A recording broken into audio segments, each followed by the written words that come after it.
aquí. Perfecto. Good afternoon, everybody. It is time for our next panel. How can businesses reach financial targets while creating positive impact? The buzzwords, impact, investing, they've become more than buzzwords, more than a niche pursuit. They've become a core strategy for investors seeking to align their portfolio and their values.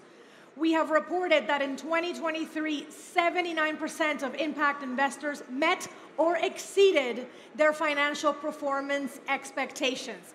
How can businesses truly integrate positive social and environmental impact into operations and decisions to achieve financial results and meaningful societal contributions? And we have an amazing panel ready for you, starting with Dr. Manar Al-Moneef. She is the CIO of NEOM. Big round of applause for Dr. Al-Moneef. You look beautiful.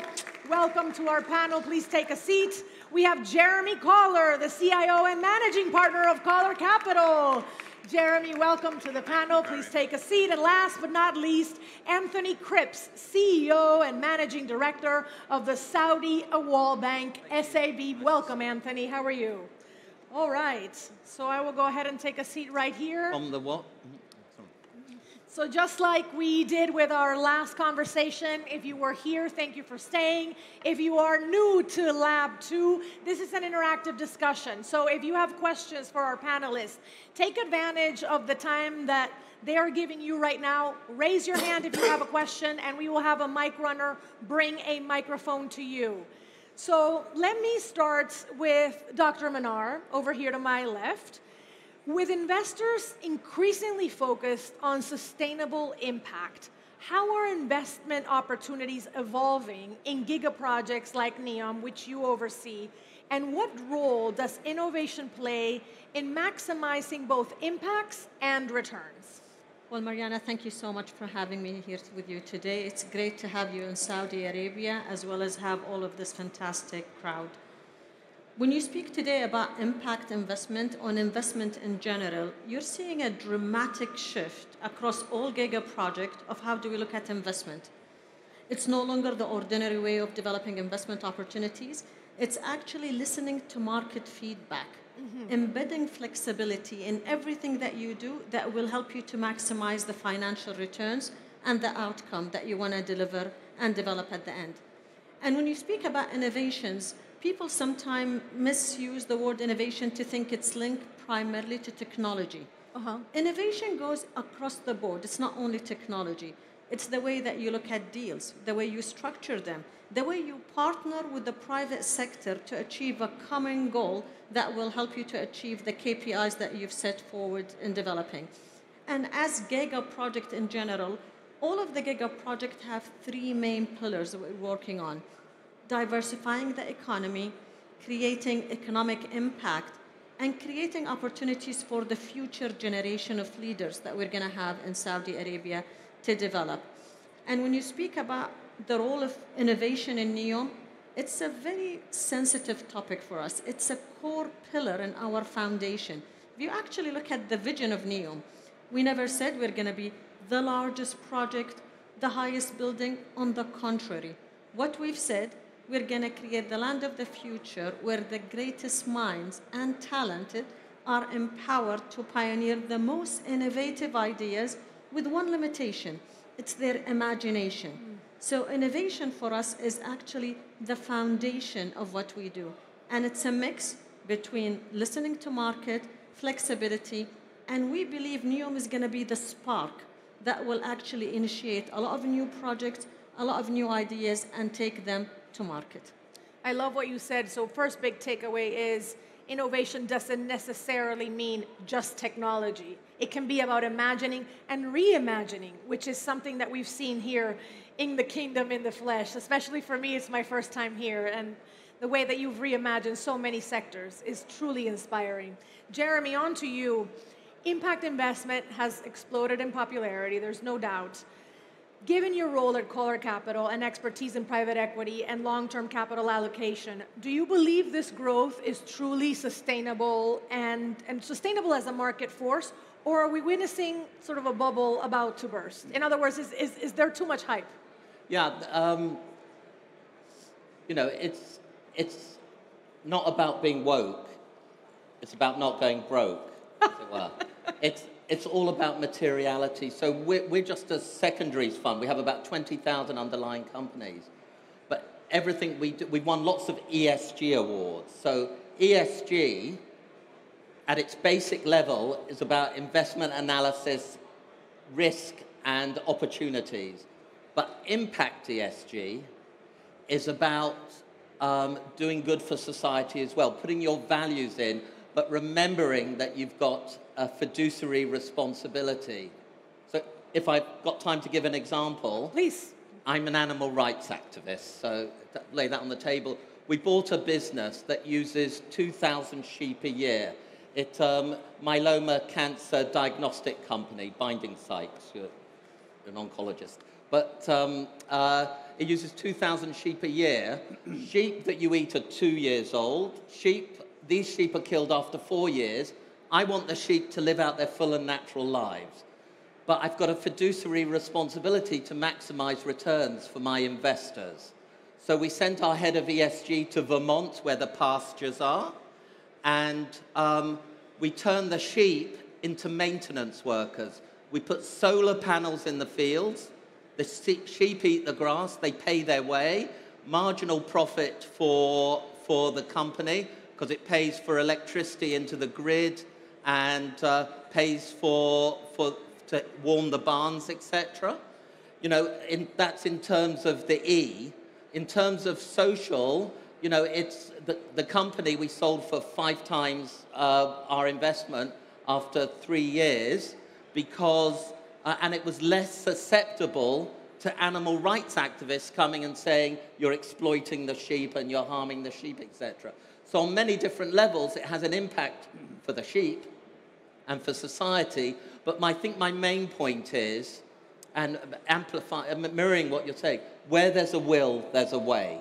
And if you always have, I'm sure that NEOM is meant to be a profitable, and it's about materiality and not morality, and using your imagination and using your willpower to execute on your values. But remembering you have a responsibility to the millions of pensioners you represent, right, or the state's assets. And allow me to thank you for your activism.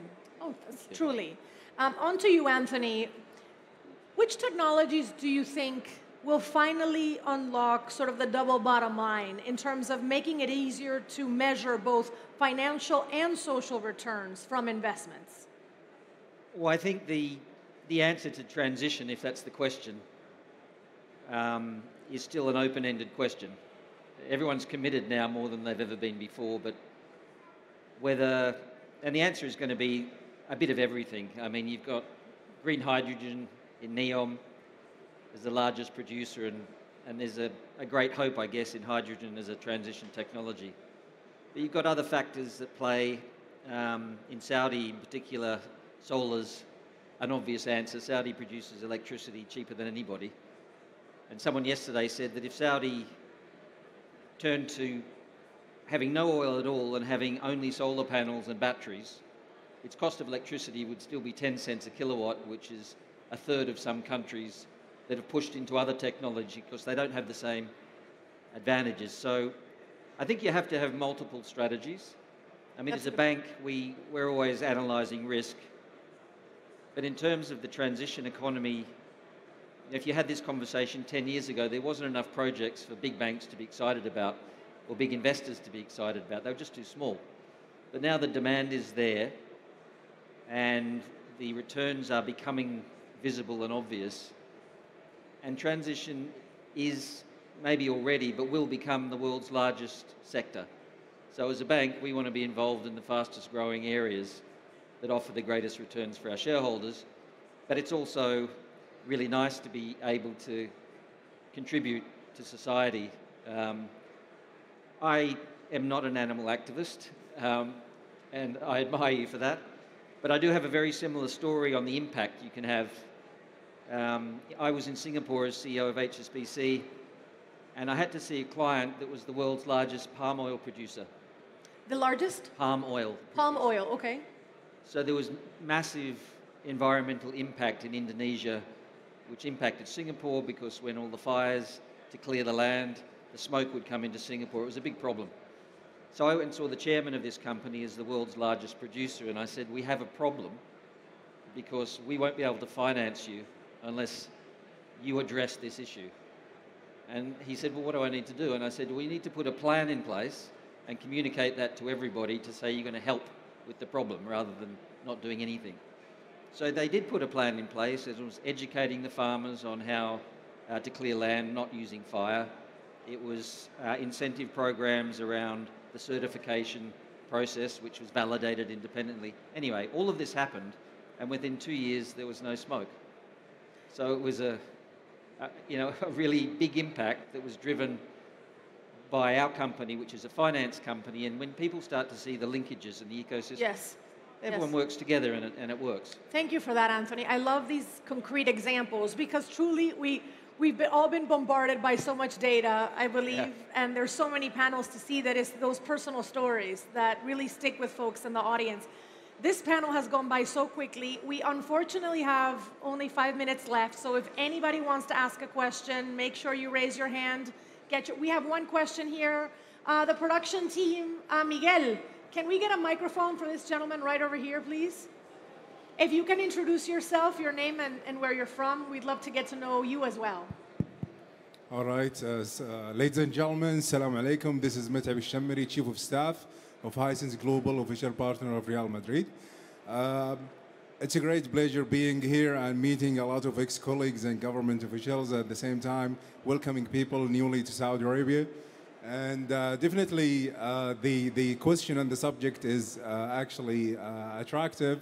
I wanted to know that we as like the global organization and how to like joint venture with an organization such as the gentleman and the lady in order to raise up the going green and at the same time having business return. So if anybody would want to partner with any of you, what's the right approach? In terms of my animal activism, but hold on a moment. I started an organization separately, philanthropy, called FAIR, F-A-I-R-R, Farm Animal Investment Risk and Return. It's $78 trillion now. It's the fastest growing ESG network in the world. And if I just explain, what it does is, like many ESG organizations, it bridges the knowledge gap for investors. And then obviously it's a neutral organization. Investors engage on issues that concern them. So for instance, it could be antibiotics in food. It could be climate change and greenhouse gases in terms of FAIR.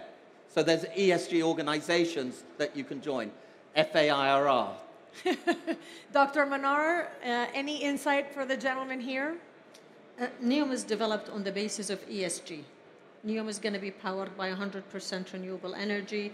We have state-of-the-art laws and regulation that will support in creating the right governance system and developing it.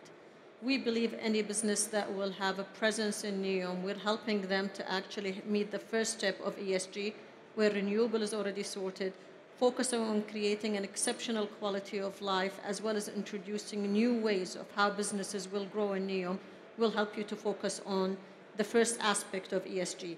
The G is the area that everyone is weak in, but we believe as we're developing a platform, we can develop that platform where we will be able to test, validate, as well as scale the ESG principle, the way you measure it, the way you accredit it globally. And we will welcome all partners who is as, committed to the environment and driving impact as we are to be part of this journey. Thank you for that. Do we have any more questions from the audience? So we have a minute and a half left. I would like to finish with a quick lightning round, if you would all appease me. Is that okay with you, Anthony? Are you in for it? I'm in. Okay. So I'm going to ask a question, answer with the first thing that comes to mind. Actually, Anthony, I'm going to start with you. Sure. What is the sector, the industry, or geographical region that you're most excited about right now when it comes to impact investing? It's transition in Saudi Arabia. The government is aiming to be 50% renewable by 2030 and to reduce carbon emissions by 50%. That's roughly $1 trillion of financing to achieve these objectives. So as a bank, I'm pretty excited about that. So transition in the kingdom, Yeah. Jeremy? What was the question? What is the area that you're most excited about right now when it comes to impact investing? I think it is the ability to look through the lens of ESG and know that, you know, if you're for instance, if you're building a factory, you want to make sure there are exits and foundations, not because we've got a fiduciary responsibility, not because we care about the workers, but because it's good business. Dr. Manar? Is how do we take efficiency from where it stands today, utilizing AI to the next level, because that's really what's going to drive the majority of impact across the board. Absolutely. If you want one thing for investors in the audience to take away from what you are doing right now, what would that be? Dr. Manar, I'll start with you. Whenever you speak to any investor globally, they ask two things. Do you have the demand and do you have the skills? Simply, NEOM is going to be the largest project in the history. There is no one compares it. As a customer, I'm going to be the largest customer. As a project, I'm the largest project. And 70% of our population is below the age of 30. They are thriving and looking for opportunities. So you got it sorted. I have the demand and I have the skills. There is no more excuse of not joining us. So NEOM, one of the largest projects ever conceived in modern history, and I want to thank you Absolutely. for being a part of the leadership team, as well as the folks in the audience who are a part of it. Jeremy, what would you want investors to take away? Invest in NEOM. Anthony? Well, we bank NEOM, so I agree. But with that, we're going to close it out. Big round of applause for our panelists. Thank you so much for participating. You've been a terrific audience. I will be moderating day 2 plenary tomorrow, so I look forward to seeing you there early in the morning. Thank you so much. Can we do a group photo?